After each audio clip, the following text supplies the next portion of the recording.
ప్రత్యేకంగా మన సమితి స్టార్ట్ చేసి 10వ సంవత్సరం అన్నమాట. ఇది 10వ వార్షికోత్సవం. దీనికన్నా ముందు విఎస్ఎస్ గార్డెన్స్లో ఉండేది. భక్తులందరూ అక్కడికి వచ్చేవారు, ఇది భజనలన్నీ అక్కడ చేసుకునేవాళ్ళం. ఈరోజు 10వ వార్షికోత్సవం, ఆ తట్టు పండగ ముందు రోజు కూడా మీరు అందరూ ఇంత ప్రేమగా ఇక్కడికి రావటం అంటే ఒక విధంగా ఇబ్బంది పెడుతున్నామేమో అని అనుకున్నాం.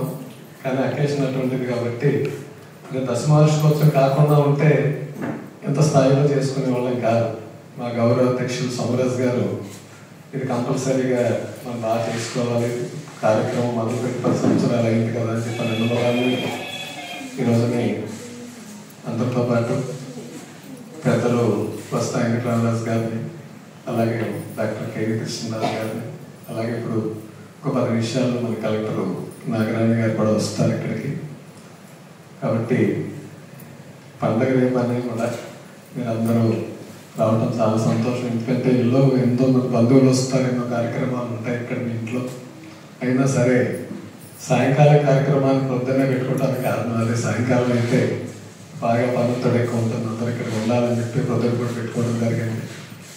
అలాగే మన సమితికి ఇటువంటి కార్యక్రమాలప్పుడు ఎవరొకరు తోటి ముఖ్య ప్రముఖులతోటి మనం సత్సంగం అలాగే ప్రవచనం చెప్పుకోవడం జరుగుతుంది. లక్ష్మీపతిరాజు గారు ఇంతకు ముందు కూడా మనకి కార్యక్రమానికి వచ్చారు. అలాగే అంటే మనం మళ్ళీ 21వ తారీఖుని తిథులను బట్టి వివేకానంద జయంతి చేసుకుంటాం. అది తిథులను బట్టి చేసుకునేది. కానీ అందరికీ తెలుసున్నది జనవరి 12 వివేకానంద జయంతి క్యాలెండర్ అంతా చెప్పని అనుకుంటాం. కాబట్టి అదే రోజు మేము 10 సంవత్సరాల క్రితం పెద్దలు మా సోమరాజు గారు, గౌరవాధ్యక్షులు సోమరాజు గారు చెప్పిన పొలాన్ని దారిలోకి వచ్చి ఇంటి కార్యక్రమాలు చేసుకోవడం ఉన్నాయంటే మాకు ప్రత్యేక ధన్యవాదాలు సంతరించి. అలాగే లక్ష్మీపతిరాజు గారు సత్సంగం ప్రవచనం మొదలు పెట్టాలని కోరుతున్నాం.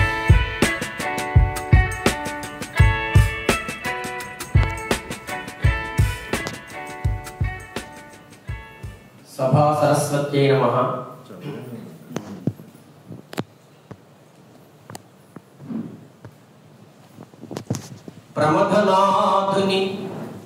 ప్రమథనాధుని నీరు త్రాగింపజాలిన, ప్రమథనాధుని నీరు త్రాగింపజాలిన, వజ్రాల కొడుకుల పడసినావు.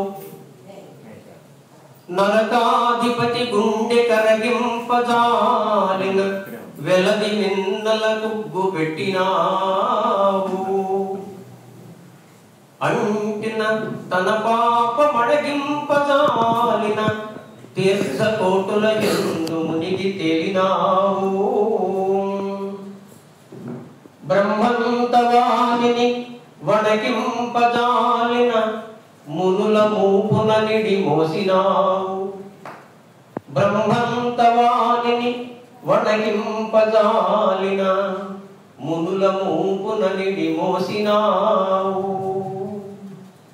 ఉర్వి పుట్టక ముందే నీ ఉంటివేమో, ఉర్వి పుట్టక ముందే నీ ఉంటివేమో, సకల శాస్త్ర పురాణములు చదివినావు. వనపు సిరిగల భాగ్యశాలినివి నీవు, భారతాంబామణి నీకు నమస్కారమమ్మా.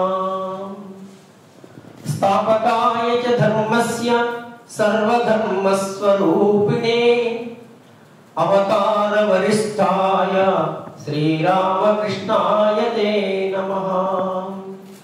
పరతత్వే సదా లీనః, పరతత్వే సదా లీనః, రామకృష్ణ సమాజ్ఞయా. యో ధర్మస్థాపనరతో వీరేశం తం నమామ్యహం.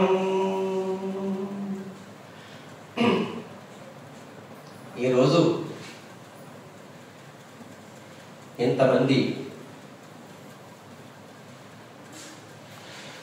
రామకృష్ణ వివేకానంద శారదామాతల యొక్క భక్త బృందం పరివేష్టితమై 162వ జయంతి 162వ జయంతిని వివేకానందుని యొక్క జయంతి తిథి ప్రకారం కాకుండా తేదీ ప్రకారంగా జరుపుకునేటువంటి, అంటే ఆ వివేకానందుని యొక్క ఆశయం కూడా అదే, సర్వ మతాలని సమన్వయం చేసుకుని మనం ముందుకు సాగడమే ధర్మము యొక్క స్వభావము అని చెప్పినటువంటి ఆ వివేకానందుని యొక్క ఆశయం. తిథి తేదీ చెప్పాలంటే తిథి అనే దానికి తేదీ అనేది వికృతి. అటువంటి ఈ 12వ తారీఖున జనవరి 12వ తారీఖున వివేకానంద యొక్క జయంతిని ఈ విధంగా జరుపుకోవడం చాలా ముదావహమైనటువంటి విషయం. ప్రతిరోజు మనం వివేకానందుని స్మరిస్తున్నప్పటికీ కూడా ఈరోజు ప్రత్యేకంగా ఆయన యొక్క దివ్య అవతార గుణములను, దివ్యమైనటువంటి వైభవాన్ని ఒక్కసారి మనం ముచ్చటించుకుంటే ఆ స్వామి యొక్క ప్రేరణతోటి మన ధర్మమునకు మనం ఏదైనా సేవ చేయగలమా, మన ధర్మాన్ని మనం నిలబెట్టుకోగలమా అనేటువంటి ఒక ప్రేరణ పొందడానికి ఈ జయంతి మనకు స్ఫూర్తిదాయకమగుగాక. అలాగే ఈ భారతదేశము అనేటప్పటికీ మన యొక్క శరీరం నిండా పులకలు రావాలి. ఎందుకంటే హిమాలయం సమారభ్య యావదిందు సరోవరం తం దేవనిర్మితం దేశం హిందూస్థానం ప్రచక్షతే. ఇది అన్ని దేశముల వలె మానవ నిర్మితమైనటువంటి దేశం కాదు.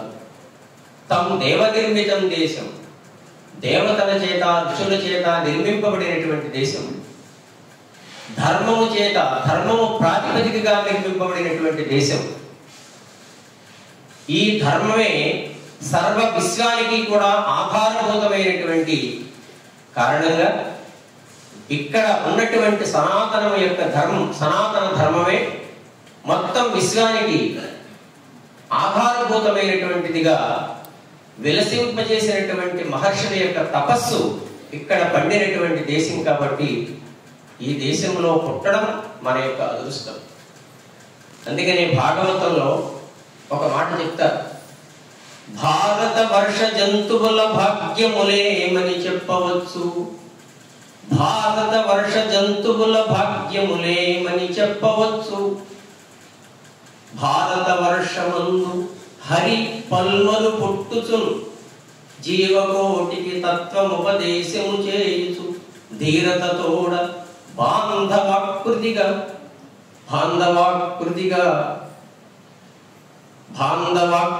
తత్వం ఉపదేశము చేయుచుండునిప్పుడు. మనకు హరి బంధువై భారత వర్షంలో పుట్టినటువంటి ప్రతి ప్రాణిని కూడా తత్వాన్ని ధర్మాన్ని ఉపదేశించి మనల్ని ఆ మోక్షాన్ని సిద్ధింపజేయడానికి ఆయన తత్వము మనకు ఉపదేశించినట్టుగా భాగవతంలో చెప్పబడింది. అందువల్ల భారత వర్షంలో పుట్టడం అనేటువంటిది ఒక మానవుడికే కాదు, మానవుడికే కాదు ప్రతి ప్రాణికి కూడా ఒక అదృష్టం. ఎన్నో జన్మల యొక్క పుణ్యం ఫలంగా కానీ మనం ఇటువంటి ఈ భారత భూమిలో జన్మించడం అనేటువంటిది జరగదు. అందుకే జంతువుల యొక్క ఆ పుణ్యం కూడా, ఆ జంతువులు కూడా ఆ పరమేశ్వరునితో లీనమైపోయి ఆ పరమేశ్వరునితో సంచరించినటువంటి భూమి ఈ భారత భూమి. భారతము అంటే అంటే ప్రకాశము, ఏమిటా ప్రకాశం? దివ్య జ్యోతి. మనలో ఉన్నటువంటి దివ్య జ్యోతి ఇక్కడ సాక్షాత్కరింపబడింది. ఆ బయట ఏ ప్రకాశమైతే ఉందో ఆ ప్రకాశమే మన హృదయంలో కూడా తారాడుతూ ఉంది. ఆ భా అనేటువంటి ఆ శక్తిని, మనలో ఉన్నటువంటి నిక్షిప్తమైనటువంటి, మనలో తారాడుతున్నటువంటి ఆ శక్తిని మనం దర్శించడానికి అనువైనటువంటి భూమి, మోక్ష సాధన చేయడానికి అనువైనటువంటి భూమి ఈ భారతం. కాబట్టి ఇటువంటి భారతదేశంలో మనందరం జన్మించి ఆ ఋషుల యొక్క పరంపరకు, ఆ ఋషుల యొక్క ఔరసత్వాన్ని గురికిపుచ్చుకుని మనం తరించడమే మన యొక్క లక్ష్యం. 162 సంవత్సరాల క్రితం ఒక దివ్య పురుషుడు ఈ భూమి మీద ఆవిర్భవించాడు. ఆ ఆవిర్భవించడానికి ముందే ఇంకొక దివ్య పురుషుడు ఆయన కంటే ముందుగానే వచ్చాడు. వారిద్దరూ కూడా ఒకేసారి ప్రయాణం అయ్యారట. కానీ ఒకరు ముందొచ్చారు, ఒకరు వెనకాల వచ్చారు. వారే శ్రీ రామకృష్ణ వివేకానందుడు. అటువంటి శ్రీరామకృష్ణ వివేకానందుల యొక్క ఆ గురు శిష్య సంబంధము వలన ఈ దేశము సనాతన వైభవాన్ని, సనాతన ధర్మ వైభవాన్ని అద్భుతంగా పుణికిపుచ్చుకొని ఇంకా 1000 సంవత్సరాలకు సరిపడినటువంటి ఆధ్యాత్మిక వైభవాన్ని మనకు ప్రసాదించి ఆ వివేకానందుడు తనువు సాధించాడు. అటువంటి మహాపురుషుని యొక్క జీవితాన్ని గురించి కొన్ని సంఘటనలు చెప్పుకుందాం. అసలు ఆయన పుట్టుకే ఒక దివ్యత్వంతో కూడి ఉన్నటువంటిది. ఆయన పుట్టినటువంటి సమయము ఒక అద్భుతమైనటువంటి దివ్యమైనటువంటి సమయం. ఒక్కసారి కనుక మనం ఆలోచించినట్టయితే ఆయన పుట్టినటువంటి సంవత్సరం దుందుభి నామ సంవత్సరం. దుందుభి నామ సంవత్సరం, ఉత్తరాయణం, పుష్యమాసం, సప్తమి తిథి. ఎంత అద్భుతమైనటువంటి ఈ సంధానము, ఈ కలయిక అసలు ఏ మహాపురుషుడికి జరగలేదేమో అనిపిస్తుంది. దుందుభి నామ సంవత్సరం, పుష్యమాసం, సప్తమి తిథి, సోమవారం. ఏమిటి ఈ యొక్క అద్భుతమైనటువంటి విషయం అంటే, ఆయన దుందుభి నామ సంవత్సరంలో ఎందుకు పుట్టాడు అంటే, ఒక్క భారత వర్షంలోనే కాకుండా, భారత ఖండంలోనే కాకుండా సప్తఖండాలు దాటి సనాతన ధర్మ విజయ దుందుభిని మురగించడానికి పుట్టాడా అన్నట్టుగా దుందుభి నామ సంవత్సరంలో పుట్టాడు. పుష్యమాసం సర్వ మతములకు కూడా పుష్టిని కలిగించడానికి, సర్వ మత సమన్వయ పుష్టిని కలిగించడానికి, పుష్యము అంటే వర్ధిల్లుట అంటే ఒక్క సనాతన ధర్మం యొక్క ఆధారంగా సర్వ మతములు సమన్వయింపబడి అవి కూడా పుష్టిని పొందాలి, అవి కూడా పుష్టిని చేకూర్చుకోవాలనేటువంటి సందేశాన్ని ఇచ్చినటువంటి ఆ మాసమే పుష్యమాసం. అలాగే సప్తమి తిథి, సప్తమి మరి సప్త సాగరాలను దాటి వెళ్ళినటువంటి సప్తమి తిథి దేనికి సంకేతం అంటే, ఒక్క భారతవర్షంలోనే తన ధర్మాన్ని, తన యొక్క సనాతన ధర్మాన్ని చాటి చెప్పడం కాదు. ఈ సనాతన ధర్మము, ఈ సనాతన హైందవ వైభవం సప్తసాగరములు దాటి నేను చాటి చెప్తాను సుమా, ఆ పాశ్చాత్యులకు సనాతన ధర్మ వైభవం యొక్క గొప్పతనాన్ని నేను చాటిస్తాను అని సప్తమి రోజున పుట్టినట్లుగా ఆ సప్తమి తిథి అంత గొప్పది. సప్తతే సమిదః సప్తతే అగ్ని అని సప్త సంఖ్యకు యజ్ఞంలో విశేషమైనటువంటి ప్రాధాన్యం ఉంది. అంటే ఒక యజ్ఞ పురుషుడుగా, ఒక దివ్య పురుషుడుగా సప్తమి రోజున పుట్టాడు ఆయన. ఇక సోమవారం జన్మించాడు ఆయన. ఆ సోమవారం జన్మించడంలో విశేషం, ఆ భువనేశ్వరి మాత ఎన్ని నోములు నోస్తే కాశీలో ఉన్నటువంటి విశ్వేశ్వరుని యొక్క ఆ ఆరాధన చేస్తే, ఎన్ని వ్రతాలు చేస్తే ఆ సంతానం కలిగింది. ఆ భువనేశ్వరీ దేవి యొక్క బంధువు అయినటువంటి ఒక వృద్ధురాలి చేత ప్రతిరోజు కూడా పాయసం వండి ఆ వీరేశ్వరునికి సమర్పించేదట ఆ తల్లి భువనేశ్వరి మాత. నాకు ఒక పుత్రుని ప్రసాదించవయ్యా అని కోరితే ఆయన సరిగ్గా సోమవారం రోజున అటువంటి పుత్రోదయం కలిగింది. సోమవారం శివస్వరూపం.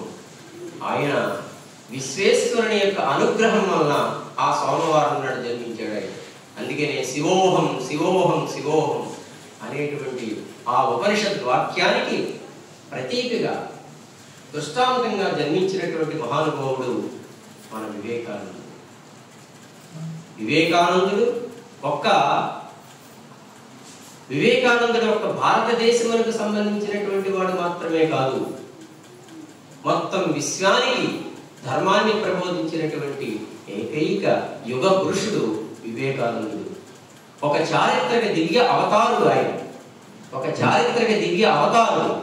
ఒక హైందవ జంధ్యా ప్రపంచం. మన ఋషులు, ఒక వాల్మీకి, ఒక వ్యాస మహర్షి, ఒక రమణులు, ఒక రాముడు, ఒక కృష్ణుడు, వీళ్ళందరూ కూడా ఈ భారతదేశానికి తమ తమ జీవితాన్ని ఎలా అంకితం చేశారో, ఎలా త్యాగమయమైనటువంటి జీవితాన్ని గడిపి ఈ మానవుల్ని ఉద్ధరించడానికి వారు ఎటువంటి తపస్సుని, ఎటువంటి సిద్ధిని పొందారో, ఎటువంటి త్యాగాన్ని మనకు సమర్పించారో, అటువంటి ఆ అందరి యొక్క దివ్య వైభవాన్ని సంతరించుకొని తానొకడై మళ్ళీ నేను ఆవిర్భవిస్తున్నాను, ధర్మగ్లాని ఏర్పడేప్పుడల్లా నేను ఈ భారతదేశంలో ఉండేటువంటి ఈ ధర్మాన్ని కాపాడడానికి నేను వస్తున్నాను అని చెప్పేంతగా ఆయన యొక్క అవతార ఆవిర్భావం జరిగింది. ఆయన వ్యాసాదులు ఎంత కృషి అయితే చేశారో, వ్యాసాదులు ఎంత తపస్సు చేసి ఈ ధర్మాన్ని నిలబెట్టారో, ఈ మానవ జాతిని ఉద్ధరించడానికి అహర్నిశలు చెట్ల కింద తపస్సు చేసి వీతరాగులైనటువంటి మహర్షులు ఏ విధంగా తపించారు. వివేకానందుడు తమ జీవితంలో అటువంటి జీవితాన్ని దారబోసి అతి తక్కువ కాలంలో ఆయన ఈ ధర్మ ప్రబోధం చేసి ఒక్క భారత వర్షములకే కాదు, భరతఖండే అని చెప్పుకుంటాం, జంబూద్వీపే అని చెప్పుకుంటాం మన సంకల్పంలో. అటువంటి భరతవర్షంలోనే, భరతఖండంలోనే, జంబూద్వీపంలోనే కాక అటు క్రౌంచ ద్వీపం దాకా 7 సాగరాలు దాటి ఆ షికాగో మత వేదిక మీద తన దేశం యొక్క, తన ధర్మం యొక్క ఆ గొప్పతనాన్ని చాటినటువంటి మహానుభావుడు, 7 సాగరాలు దాటి మన ధర్మాన్ని తీసుకువెళ్ళినటువంటి ఒకే ఒక యుగ పురుషుడు వివేకానందుడు. అటువంటి దుందుబినామ సంవత్సరం పుష్యమాసంలో సప్తమి సోమవారంలో జన్మించినటువంటి ఆ బాలుడు, మరి అతని బాల్యం అంతా కూడా అద్భుతంగా అన్ని దివ్యానుభవాలే. అతని అల్లరి చేసినా ఒక దివ్యానుభవమే, అతను ఆడుకున్నా ఒక దివ్యానుభవమే, అతను పాడినా దేవతలు ప్రత్యక్షమయ్యేవారు. అంతటి దివ్యత్వంతో జన్మించినటువంటి వాడు ఆయన తల్లి నిద్రపుచ్చితే ఆయన నిద్రపోయేవాడు కాదు, ఏడుస్తూ ఉండేవాడు. ఏడుస్తూ అలాగా ఊరుకోబెట్టడానికి తల్లి ఎంత శ్రమ పడేదో. చివరికి ఆ తల్లి ఒక మంత్రాన్ని కనిపెట్టింది. చెవిలో శివనామాన్ని ఊదింది. ఆ చెవిలో ఊదినటువంటి ఆ శివనామం విని ఆయన మెల్లగా నిద్రలోకి జారుకునేవాడు. ఆ నిద్రలోకి జారుకుంటే ఆయనకు ఒక దివ్యానుభవం కలిగేది. ఏమిటి? తన భూమధ్యంలో ఒక దివ్య జ్యోతి ప్రకాశిస్తూ కనపడుతూ ఉండేదట. అటువంటి దివ్యానుభవం కలిగినటువంటి వాడు వివేకానందుడు. మరి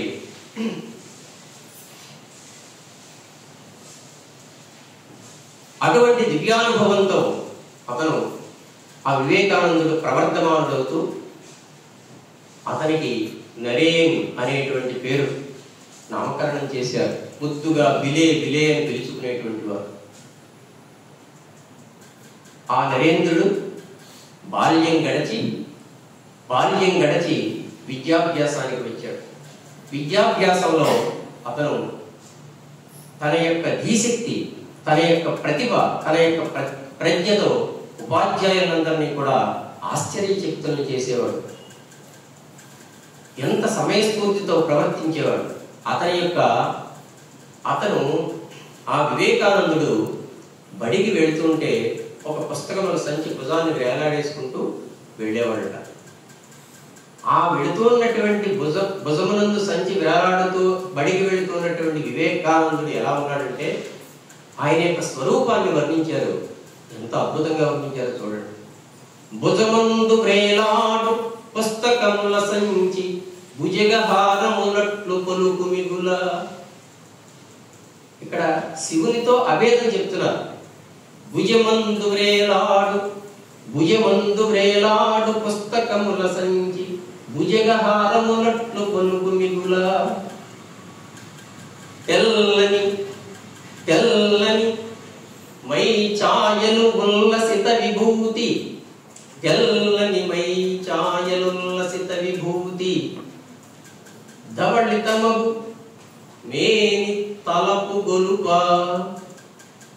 పిల్ల జుట్టును తీర్చి పెనవైచిన కచాడి.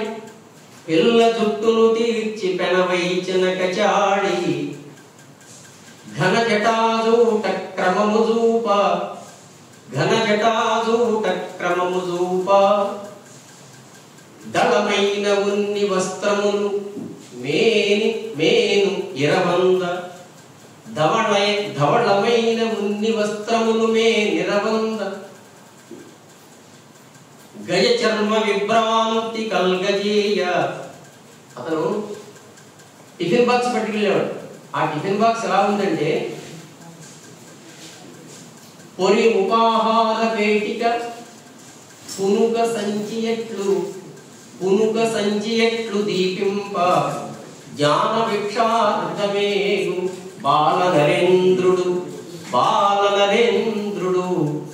శివ భక్తి భిక్షార్థమేగు శివు పోల్కి కొమరు మిగిలే. ఆయన ఆ భుజాన్ని వేలాడేసుకున్నటువంటి సంచి ఎలా ఉందంటే మెడలో పాములు వేసుకున్నట్టుగా సంచి వేలాడుతుంది. శివుడు మెడలో పాములు వేలాడుతూ ఉంటే ఎలా ఉన్నాడో ఈ పుస్తకముల సంచి వేలాడుతుంటే ఆ సంచి ఎలా ఉంది అంటే భుజగహారములు కొమరు మిగుల. ఆ భుజగహారములు ఆ పాములను వేసుకున్నటువంటి పరమశివుడు ఎలా ప్రకాశిస్తున్నాడో అలా ఉన్నట్టు ఈ బాలుడు. ఆయన యొక్క తెల్లని కాంతి ఎలా ఉందంటే విభూతి పూసుకున్నటువంటి ఆ శివుడిలా ఉన్నట్టే. ఇక పిల్ల జుట్టును తీర్చి పైన పెనవేయించిన కచాడి. వాళ్ళమ్మ చక్కగా ఈ వెంట్రుకలను చక్కగా చిన్న చిన్న వెంట్రుకలు అప్పుడే వచ్చినటువంటి ఆ వెంట్రుకల్ని ఆ వెంట్రుకల్ని చక్కగా జడలల్లితే అవి ఎలా ఉన్నాయంటే శివుడు ధరించిన జటాతోకంలా కనబడుతున్నాడు. ఇక ఆయన కప్పుకున్నటువంటి ఉన్ని వస్త్రం ఎలా ఉందంటే పరమేశ్వరుడు ధరించినటువంటి గజ చర్మంలా కనబడుతుంది. పరమేశ్వరుడు ధరించినటువంటి గజ చర్మంలా కనబడుతుంది. ఇక ఆయన సంచిలో పెట్టుకున్నటువంటి బాక్స్ ఏమిటంటే ఆ టిఫిన్ బాక్స్ పరమేశ్వరుని యొక్క చేతిలో ఉన్నటువంటి కపాల పాత్రలాగా కపాల భిక్షా పాత్రలా ఉంది ఆ టిఫిన్ బాక్స్. ఇలాగా ఆయన ఎక్కడికి వెళుతున్నాడు, దేనికోసం వెళుతున్నాడు అంటే స్కూల్కి, ఆ తరగతికి జ్ఞాన భిక్షార్థి, జ్ఞానం కోసం వెళుతున్నాడు. పరమశివుడేమో భక్తి భిక్షార్థం వెళితే ఈయన జ్ఞాన భిక్షార్థం వెళ్ళాట. అలా ఉన్నాడు, ఆ పరమశివుడిలా ప్రకాశిస్తున్నాడు అని మా గురువుగారు రాసినటువంటి పద్యం. వివేక భారతం అని మా గురువుగారు శివనారాయణ గారు, భారతం శివనారాయణ గారు గొప్ప కవి. ఆయన వివేక భారతం అనేటువంటి ఆ గ్రంథంలో ఈ పద్యాన్ని ఆయన ఆ ఆ స్కూల్కి వెళ్ళేటువంటి ఆ వివేకానందుని యొక్క వర్ణన చేశారు. అంత చిన్నతనం నుంచి కూడా ఆ వివేకానందుని యొక్క ఆ సమయ స్ఫూర్తి ఏమీ తడుముకోకుండా చెప్పగలిగినటువంటి ఆ ధీయుక్తి అతని సొంతం. ఈ విధంగా ఇలా స్కూలు తరగతులు గడుస్తున్నాయి. చక్కగా విద్యాభ్యాసం పూర్తయింది. హై స్కూల్ని దాటి కళాశాల యొక్క ఆ స్థాయికి వచ్చాడు. ఆయన ఆ కళాశాలకు వచ్చినప్పుడు అతనిలో ఒక విధమైనటువంటి కొన్ని పారమార్థికమైనటువంటి భావనలన్నీ కూడా అతనిలో ప్రవేశించాయి. పారమార్థికమైనటువంటి భావనలు అంటే దివ్యమైనటువంటి భగవత్ సంబంధమైనటువంటి భావనలన్నీ కూడా అతని హృదయంలో ఉప్పొంగిపోతూ కనిపించాయి. అతను బాగా చిన్నప్పటి నుంచి కూడా సంగీతం అంటే బాగా గాన కళలో మంచి ప్రావీణ్యం సంపాదించినటువంటి వ్యక్తి. అటువంటి గాన మాధుర్యంతో ఆ పరమ పారవస్యంతో ఆ పరమేశ్వరుని స్తుతిస్తున్నాడు. ఆ పరమేశ్వరుని ఆ ప్రకృతిలోకి వచ్చి ఆయన ఆ ప్రకృతిని ఉద్దేశించి ఆ పరమేశ్వరుని యొక్క దివ్య వైభవాన్ని కీర్తించండి అని ఆయన పాడుతూ ఉంటే ఆ తోటి విద్యార్థులందరూ కూడా పాడుడు మేఘులార పాడుడు మేఘులారా ఘను పాడుడు పర్వత పంక్తులారా పాడుడు మేఘులారా ఘను పాడుడు పర్వత పంక్తులారా పల్పాడుము భాస్కర చంద్ర తారకల్ పాడుము మందమారుతమా పాడుడు భాస్కర చంద్ర తారకల్ పాడుము మరల పాడుడు పాడుడి భాస్కర కీర్తి శోభితున్ పాడుము భాస్కర కీర్తి శోభితున్ పాడుము.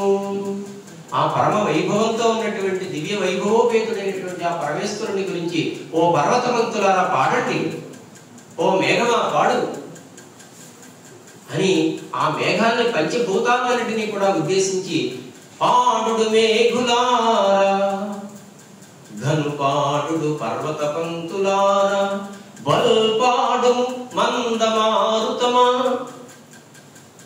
పాడుము భాస్కర చంద్ర తారకల్.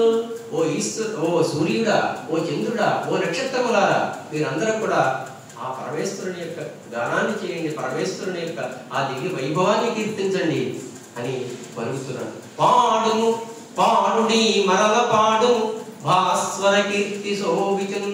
అలా ప్రకాశిస్తున్నాడు చూసారా పరమేశ్వరుడు తెల్లని కాంతితో. అటువంటి ఆ పరమేశ్వరుని గురించి పాడండి అంటూ అలా పారవస్యంలో వెళ్ళిపోతే ఆ తోటి విద్యార్థులందరూ కూడా ఆశ్చర్యపోతూ ఏమిటి పారవస్యం ఇతనిలో, ఏమిటి హఠాత్తుగా ఇతనిలో ఇటువంటి దివ్య భావన ఎలా కలిగింది అని ఆశ్చర్యపోతున్నాడు. ఈ విధంగా అతను భగవంతుని గురించి ఆ భావం ఎప్పుడైతే కలిగిందో నేను భగవంతుని చూడాలి, ఎలా నాకు భగవంతుని చూపించేటువంటి ఆ మహాపురుషులు ఎవరైనా ఉన్నారా ఈ భూమి మీద అని తిరగటం ప్రారంభించాడు. అన్ని చోట్లకి తిరిగాడు. చివరికి బ్రహ్మ సమాజంలో ప్రవేశించాడు. అప్పటికి సనాతన వైదిక ధర్మాన్ని అనుసరిస్తూనే కొన్ని విషయాల్లో విభేదించి కొన్ని సంస్థలు పుట్టుకొచ్చాయి. దానిలో బ్రహ్మ సమాజం వాడు. ఆ బ్రహ్మ సమాజం వాళ్ళ దగ్గరికి వెళ్ళి నాకు దేవుణ్ణి చూపిస్తారా, దేవేంద్రనాథ్ ఠాగూర్ దగ్గరికి వెళ్ళాడు. వెళితే ఆయన తన యొక్క దివ్యమైనటువంటి యోగంతో, తన దివ్యమైనటువంటి సాధనతో మిలమిలా మెరిసిపోతూ దివ్య ప్రకాశంతో ఉన్నాడు ఆయన. దేవేంద్రనాథ్ ఠాగూర్ తక్కువవాడేం కాదు. ఆయన దగ్గరికి వెళ్ళాడు. వెళ్ళి నాకు భగవంతుని చూపిస్తారా అని అడిగితే ఆయన ఏమీ మాట్లాడలేదు, మౌనంగా కూర్చున్నాడు. నీకు శుభమగుగాక అని ఇలా అభయహస్తం ఇచ్చి ఆయన మౌనాన్ని పాటిస్తూ ఉండిపోయాడు. ఇక ఇక్కడ లాభం లేదనుకున్నాడు వివేకానందుడు. ఇక్కడ సమాధానం దొరకకపోతే ఆయన బంధువైనటువంటి రామచంద్ర దత్తు అనేటువంటి వాడు, నాయన నరేంద్ర, నీవు భగవంతుడి గురించి అన్వేషిస్తున్నావు కదా, నీకు భగవంతుడే కావాలి అంటే ఆ భగవంతుడిని చూపగలిగినటువంటి ఒక మహానుభావుడు నాకు తెలిసిన వాడు ఉన్నాడు. ఆయన గురించి నేను విన్నాను. ఆయన ఇప్పుడు సురేంద్రనాథ్ ఆయన ఇంటికి వస్తున్నాడు. నీవు వెళ్ళి ఆయన్ని కలుసుకో, నీకు భగవద్ దర్శనం అవుతుంది అని ఆ రామచంద్ర దత్తు సలహా ఇవ్వగా సురేంద్రనాథుని ఇంటికి వెళ్ళి ఆ రామకృష్ణుని యొక్క అక్కడ వచ్చినటువంటి రామకృష్ణుని యొక్క దివ్య దర్శనాన్ని పొందాడు మొట్టమొదటిగా. సురేంద్రనాథ్ ఏమన్నాడంటే, నీవు రామకృష్ణుని దగ్గరికి వెళ్తున్నావు కదా, ఆ రామకృష్ణుని దగ్గరికి వెళ్ళినప్పుడు 2 కీర్తనలు పాడు, నీకు బాగా సంగీతంలో బాగా ప్రావీణ్యం ఉంది కదా, నీ మధుర స్వరంతో ఆ కీర్తనలు ఆలపించు అని అనగానే ఆ దివ్యమైనటువంటి ఆ 2 కీర్తనలు పాడగా ఆయన రామకృష్ణుడు ఈయన యొక్క గానానికి సమాధిలోకి వెళ్ళిపోయారు. వెళ్ళి తేరుకుని, ఆయన మళ్ళీ వస్తూ ఉండు, మళ్ళీ వస్తూ ఉండు అని చెప్పి పంపించారు రామకృష్ణుడు, వివేకానందుడు. సరే, రామకృష్ణుడు దగ్గరికి మళ్ళీ ఆ వివేకానందుడు ఇంకొకసారి వచ్చి దర్శనం చేసుకోగానే రామకృష్ణుడు అతని చెయ్యి పట్టుకుని ఒక తోటలోకి తీసుకువెళ్ళి, నాయన ఇలా రా అని ఆ చెయ్యి పట్టుకుని విడిచిపెట్టడం లేదు. దారగా కన్నీళ్లు కార్చేస్తున్నాడు. దారగా, నాయన ఎన్నాళ్ళైంది నిన్ను చూచి, మన ఇద్దరం ఒకేసారి బయలుదేరాం, నేను ముందు వచ్చేసాను, నీకోసం నేను ఎన్నాళ్ళ నుంచి ఇక్కడ ఎదురు చూస్తున్నానో తెలుసా అని కళ్ళ వెంబడి నీళ్లు కారుస్తూ వలవల ఏడ్చేస్తున్నారట. ఆయనకి ఏమీ అర్థం కాలేదు. వివేకానందుడికి ఏమిటి ఇలా ఏడుస్తున్నారు, నన్ను మెస్మరైజ్ చేస్తున్నారు ఆయన అనుకున్నాడు. ఏడుస్తుంటే ఆయన, సరే నీవు ఇప్పుడు వెళ్ళి మళ్ళీ ఇంకొకసారి రా, నీతో పని ఉంది అని చెప్పి పంపించేస్తే, మళ్ళీ ఇంకొకసారి ఆయన దర్శనానికి వస్తే అప్పుడు ఆ వివేకానందుని యొక్క శరీరాన్ని తన కుడి పాదముతో ఒక్కసారి అలా స్పృశించాడు. స్పృశిస్తే ఒక్కసారి ఆ దివ్య విద్యుత్ ప్రసారం ఆ వివేకానందుని యొక్క శరీరంలోకి ప్రవేశించగానే ఒక్కసారి ఒక వెర్రి కేక వేసేసాడు. ఏం చెయ్యాలో తెలియలేదు. నేనేమైపోతున్నాను, నా దేహం ఏమైపోయింది, నేను ఎక్కడున్నాను ఇప్పుడు అనేటువంటి ఒక దివ్య భ్రాంతిలో ఆయన వెర్రి కేక వేస్తే, ఇప్పటికి ఇది చాలు అని ఆ రామకృష్ణులు ఆయన్ని మామూలు స్థితిలోకి తీసుకువచ్చారు. ఈ విధంగా రామకృష్ణుల యొక్క దివ్యమైనటువంటి స్పర్శతో ఆయన పునీతుడే. అలా రోజులు గడుస్తూ ఉండగా ఆయనకు వివేకానందుడికి తండ్రి గారు ఆ సంసారం అంతా కూడా దారిద్ర్యంతో నిండిపోయింది. కుటుంబం ఎలా గడుస్తుందో తెలియదు.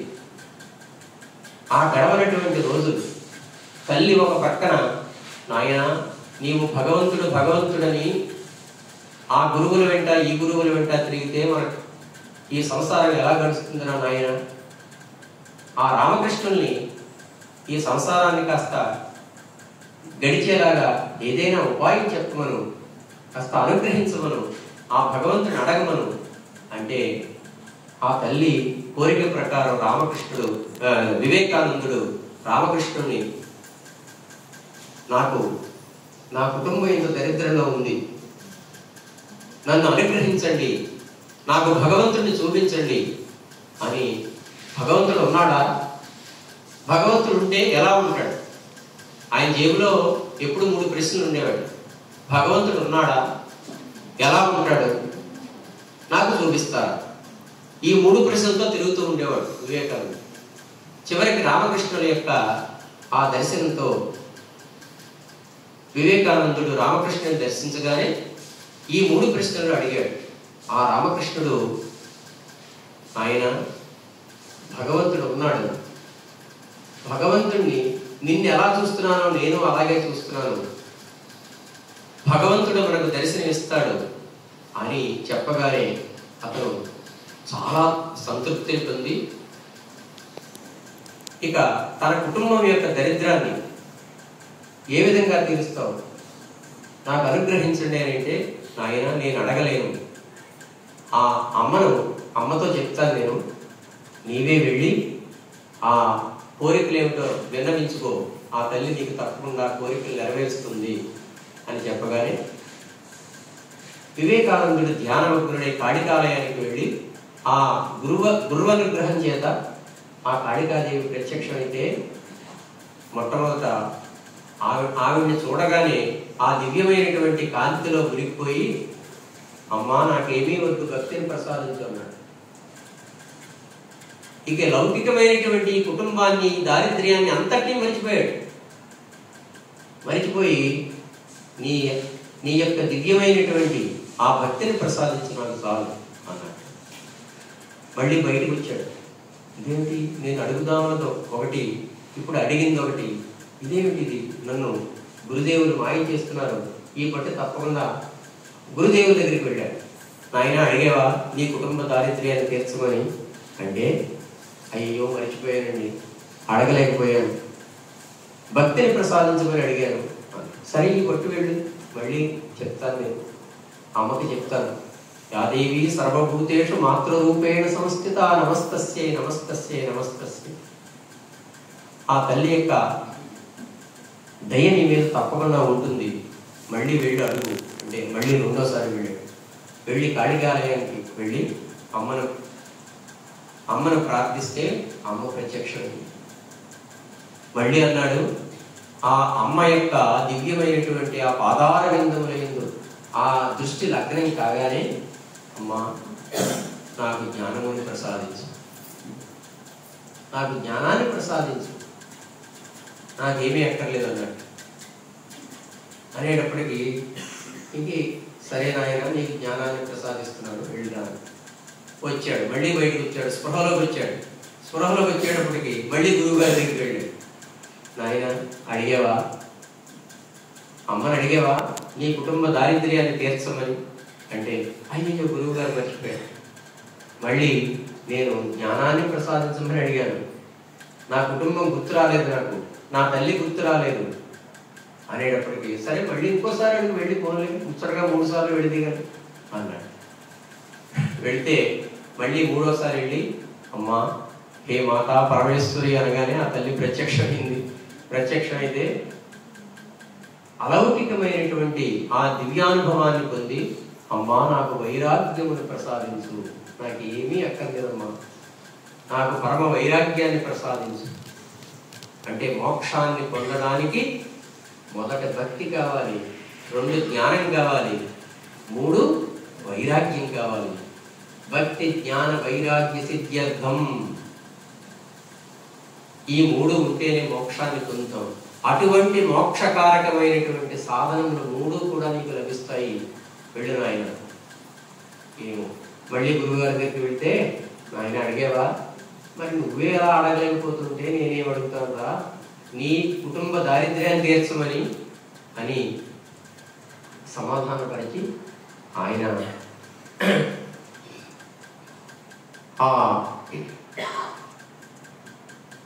గురువు గారి యొక్క అనుజ్ఞ తీసుకుని మళ్ళీ తల్లిని సముదాయించి మళ్ళీ గురువు గారి దగ్గరికి వచ్చి అలా కాలక్షేపం చేస్తుంటే ఆ రామకృష్ణుల యొక్క అవసాన దశ వచ్చేసి, రామకృష్ణులకి ఇంకా అవసాన దశ. ఆయన 1836లో జన్మించారు. 1886లో ఆయనకి అవసాన దశ ప్రాప్తించగానే ఒక వారం రోజులుగా ఆయన సమాధి స్థితిలో అవుతారుగా రామకృష్ణుడు వివేకానందుని పిలిచి ధ్యానవంతుడైపోయాడు. ఒక్కసారి ధ్యాన సమాధిలోకి వెళ్ళిపోయి ఆ వివేకానందుని యొక్క ఆ దివ్య ముఖారవిందము ఆ దివ్య ముఖారవిందాన్ని అలాగే తీక్షణంగా చూస్తూ ఉండిపోతే ఆ రామకృష్ణుని యొక్క దివ్యమైనటువంటి ఆ తపస్సు అంతా కూడా, ఆ విద్యుత్ అంతా కూడా, తపశ్శక్తి అంతా కూడా అతనిలోకి ప్రవహించడం ప్రారంభించింది. అది ప్రత్యక్షంగా తాను అనుభవించాడు వివేకానందుడు. ఆ దివ్యమైనటువంటి ఆ వైబ్రేషన్స్ అన్ని కూడా తనలోకి ప్రవేశిస్తున్నాయి. మొత్తం రామకృష్ణుడు ఎన్నాళ్ల వరకు చేసినటువంటి తపశ్శక్తినంతటినీ కూడా తన యొక్క దృష్టిపాతం చేత వివేకానందుడిలో ప్రవేశపెట్టి, నాయన, నా శక్తులన్నింటినీ కూడా నీకు ప్రదానం చేశాను, నేను ఒట్టి పకీరుగా మిగిలిపోయాను, ఇక నాలో ఎటువంటి దివ్య శక్తి లేవు, సమస్తము నీకు ఇచ్చేసి నేను ఒక పకీరుడైపోయాను అన్న. ఈ శక్తితో నీవు మహాద్భుతాలు సాధిస్తావు సుమా, ఈ శక్తితో నువ్వు మహాద్భుతాలు సాధిస్తావు, ఇదే నా ఆశీస్సులని ఆయన కలిగి రామకృష్ణుడు 1886లో సమాధి స్థితుడైపోయాడు. 1886 నుండి 1992 వరకు బారానగరంలోనే ఉండి సోదర శిష్యులతోటి ఆయన బారానగరంలోనే ఇప్పుడు మనం చూస్తున్నటువంటి ఈ రామకృష్ణ మఠాలకు అన్నింటికి కూడా బీజావాపనం చేశారు. అక్కడే మొట్టమొదట స్థాపించినటువంటి మఠం బారానగర మఠం. ఆ మఠంలోనే సోదర శిష్యులందరూ కూడా అక్కడ ఆ మఠాన్ని స్థాపించి రామకృష్ణుని పేర అక్కడ సాధనలు చేస్తున్నారు. ఇక క్షేత్రి మహారాజు యొక్క అనుజ్ఞ చేత ఆయన వివేకానందుడు 1892లో సన్యాస దీక్షను స్వీకరించాడు. అంతవరకు సన్యాసి కాదు, బ్రహ్మచారి. సన్యాసి దీక్షను స్వీకరించాడు. సన్యాసి దీక్షను స్వీకరించి క్షేత్రి మహారాజు యొక్క ఆ సూచనతో వివేకానంద అనేటువంటి నామాన్ని పొందాడు. ఆ వివేకానందుడై మొట్టమొదట భారతదేశమంతా పర్యటించి ఎన్నో దివ్యానుభూతుల్ని పొందాడు. ఆయన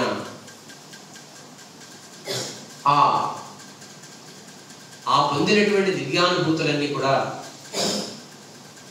ఒక్కొక్కటి చెప్పుకుంటే చాలా చాలా సమయం పట్టేస్తుంది. ఆయన ఆళ్వారు నగరంలో మంగళసింగ్ అనేటువంటి మహారాజు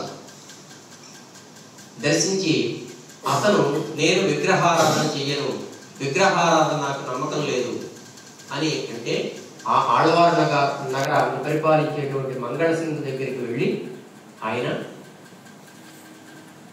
అతనికి జ్ఞానోదయాన్ని కలిగించి, విగ్రహారాధన ఎందుకు చెయ్యరు, విగ్రహారాధన చేస్తే వచ్చేటువంటి నష్టం ఏమిటి, విగ్రహారాధన వల్ల కలిగేటువంటి ప్రయోజనం ఏమిటో అతనికి ఉపదేశించి,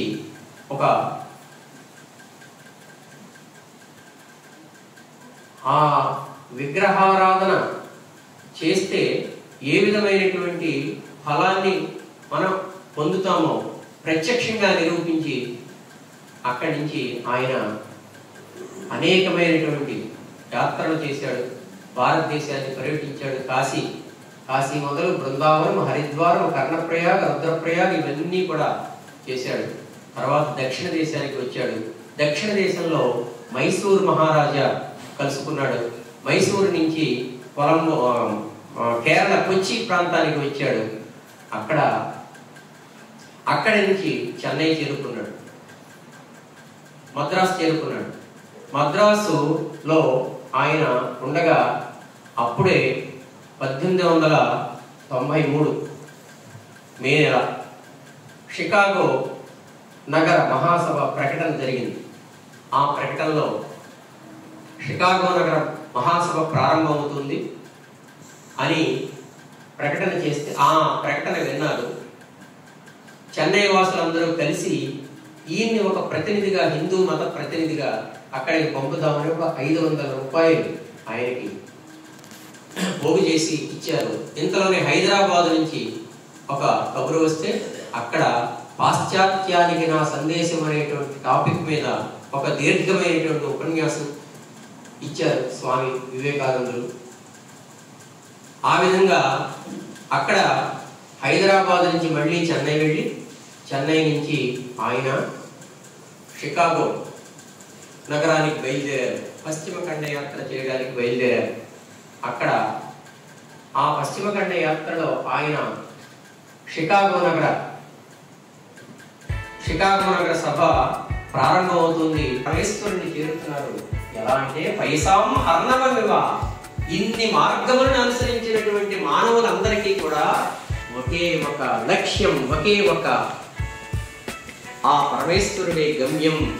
రుణామేకో గమ్యస్త్వమసి. గమ్యః త్వం అసి. నీవే గమ్యమై ఉన్నావు. ఎలా అంటే పైసాం అర్ణవమివ. ఆకాశంలో ఆకాశం నుంచి పడినటువంటి ప్రతి బిందువు నదులై, కాలువలై ప్రవహించి, వంకలై, వాగులై ప్రవహించి, వంకరగా ప్రవహించిన, సరళంగా ప్రవహించిన, నిదానంగా ప్రవహించిన, ఎలా ప్రవహించినప్పటికీ కూడా ఆ సముద్రాన్ని ఎలా చేరుతున్నాయో, ఈ విశ్వంలో ఉండేటువంటి భగవంతుని ఉపాసన చేసేటువంటి ప్రతి సాధన కూడా ఆ పరమేశ్వరుని చేరుకుంటుంది, పరమేశ్వరుని చేరుతుంది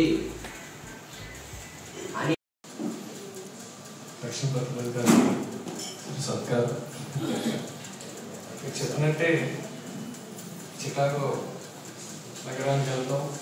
8 సంవత్సరాల క్రితం ఆయన లెక్చర్ ఇచ్చిన హాల్, అంటే అప్పట్లో 1893లో వచ్చిన హాల్ డిమాలిష్ చేసి తర్వాత కట్టారు. నాకు ఆర్ట్ గ్యాలరీ పెట్టారు. అక్కడ మీరు చెప్పినట్టే ప్రతి స్టెప్కి రైజర్ మీద ఆయన చెప్పిన మాటలన్నీ కూడా పెట్టారు. దానికన్నా ముఖ్యమైనది డౌన్ టౌన్ ఏరియా చాలా రిచ్ ఏరియా. ఒక స్ట్రీట్కి స్వామి వివేకానంద లేన్ అని చెప్పి steel letters every cross junction దగ్గర కూడా ఆ lane street Swami Vivekananda lane అని చెప్పి పెట్టుకున్నారు. అది ఆయన మెమోరీస్ కింద ఆయన వేసుకున్న బట్టలు, ఆయన ఆర్నమెంట్స్ ఏదో ఉన్నాయో గ్యాలరీలో అన్ని డిస్ప్లే పెట్టారు. చెప్పినట్టు నేను కూడా ఈ సమితి మొదలుపెట్టిన సంవత్సరంలోనే అది చూడాలని చికాగో వెళ్ళినప్పుడు తీసుకెళ్ళి చూపించాను. మళ్ళీ చెప్తా ఉంటాను. గుర్తొచ్చింది, చాలా సంతోషం.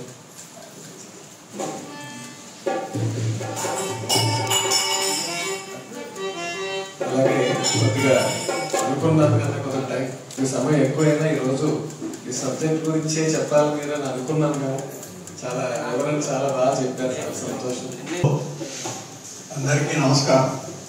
వివేకానంద గురించి ఒక 2 మాటలు చెప్తాను. స్వామి యోగానంద వివేకానంద రామకృష్ణ మిషన్ స్టార్ట్ చేసినప్పుడు చాలా వ్యతిరేకిస్తారు యోగానంద. ఆయన వన్ ఆఫ్ ది ఈశ్వర కోటు. రామకృష్ణ పరమహంస 5 ఈశ్వర కోటి కింద లెక్క పెడతారు.